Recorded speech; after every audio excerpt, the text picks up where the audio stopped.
Delphine Jubilard a le regard doux d'une jeune femme épanouie de 33 ans.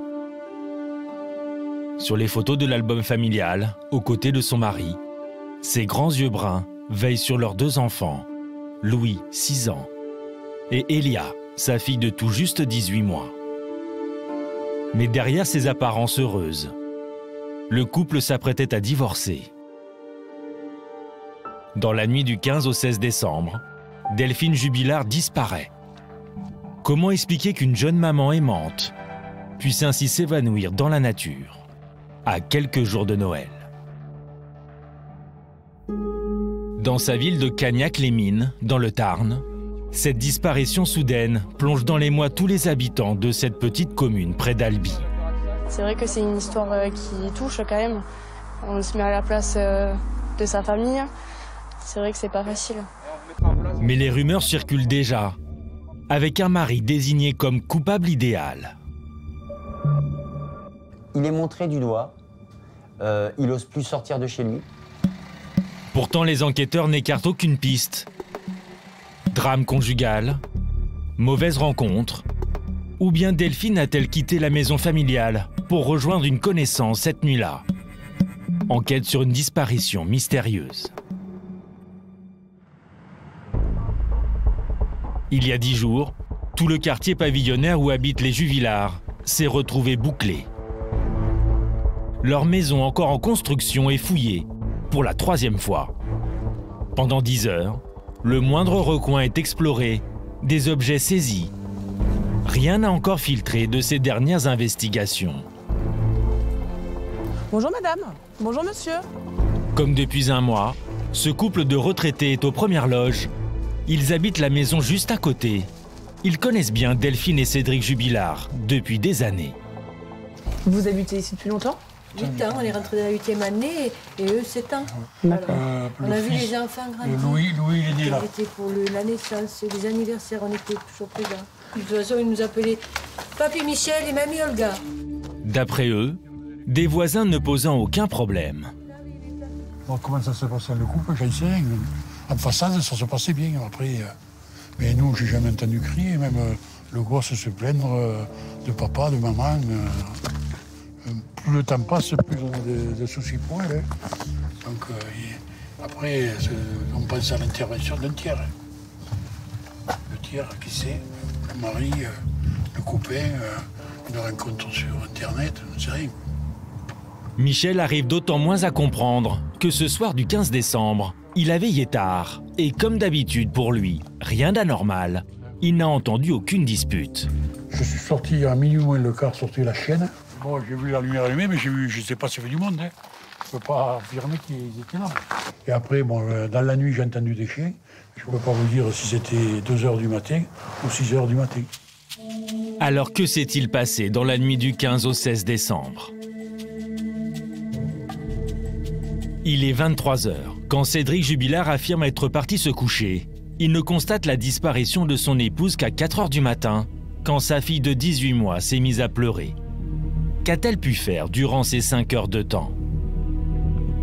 Delphine Jubilard serait sortie de la maison avec une doudoune blanche, sans ses papiers, n'emportant que son téléphone portable. Est-elle partie faire une balade nocturne après une insomnie? Infirmière, elle venait d'enchaîner 3 nuits de suite. Ou bien avait-elle rendez-vous avec un amant?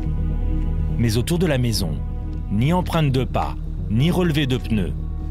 Delphine s'est évaporée dans les rues de ce quartier pavillonnaire. Qui a-t-elle pu croiser? À 6 h du matin, ne parvenant pas à joindre sa femme, Cédric Jubilard alerte la gendarmerie. Pourtant, le téléphone portable de la jeune femme borne encore dans les environs pendant quelques heures, avant de s'éteindre sans être localisé. Dès le lendemain, des drones survolent la zone. D'importants moyens de recherche sont déployés. Une centaine de militaires et de gendarmes quadrillent un périmètre de 5 km. Des nageurs aussi, sondent lacs et étangs. On prend l'extrémité puis on va tourner le long. Allez, c'est parti. Des recherches et une enquête menée en porte-à-porte. Bonjour. On vient dans le cadre de la disparition. Oui. Vous avez rien remarqué d'anormal? Oui. Est-ce que vous avez un puits sur votre propriété ou pas? Ah non. Vous n'avez pas de puits? Il n'y a pas de puits. On recherche également le téléphone portable. Mais aucun indice probant n'est relevé. Même les chiens pisteurs perdent rapidement la trace de Delphine Jubilard à 200 mètres de la maison. À ce croisement marqué par un stop, est-elle montée en voiture avec une connaissance ou bien a-t-elle été enlevée par un rôdeur? Depuis un mois, les proches de Delphine se murent dans le silence, témoignant leur inquiétude par de rares photos sur les réseaux sociaux. La même onde de choc traverse aussi la clinique Claude Bernard, à Albi. Delphine Jubilard travaille ici depuis 10 ans en tant qu'infirmière. Bonjour Sabine. Bonjour Monsieur Burdin, il y a un problème avec le standard. Oui. On est en train de le régler. C'est Guillaume Burdin, le directeur de la clinique, qui l'a recruté. Il l'a toujours vu s'investir dans son métier d'infirmière. Donc là, on va où? Là, on va au 4e étage de l'établissement, qui est le service de médecine polyvalente et chirurgie. Et c'est là où elle travaillait? C'est là où elle travaille. Impossible pour lui de parler d'elle au passé. Bonjour. Impossible également pour les collègues infirmières. Elles sont toujours en état de choc. Guillaume Burdin est le seul à avoir accepté de nous accorder quelques instants. Elle manque au service? Absolument. C'est une infirmière professionnelle, engagée, et elle a été parfaitement intégrée à l'équipe. Le 16 décembre, ça a été la sidération la plus complète. Tout le monde était très inquiet, extrêmement surpris. Voilà, Delphine avait la projection sur la période des fêtes qui allait arriver. Voilà. Sidération parce qu'aucun signe avant-coureur éventuel et personne ne comprend. Pour le directeur et l'équipe d'infirmières, il y aurait donc bien une piste à écarter, celle d'une disparition volontaire. C'est aussi le sentiment des enquêteurs. Une information judiciaire a été ouverte pour enlèvement et séquestration. Pour l'avocat de la famille de Delphine, c'est un tournant.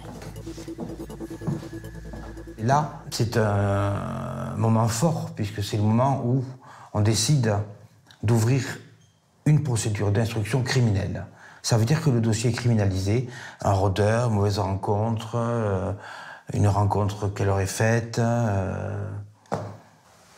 On a ce sentiment ambivalent d'une enquête qui est très exhaustive, mais qui en même temps n'a rien donné pour l'instant.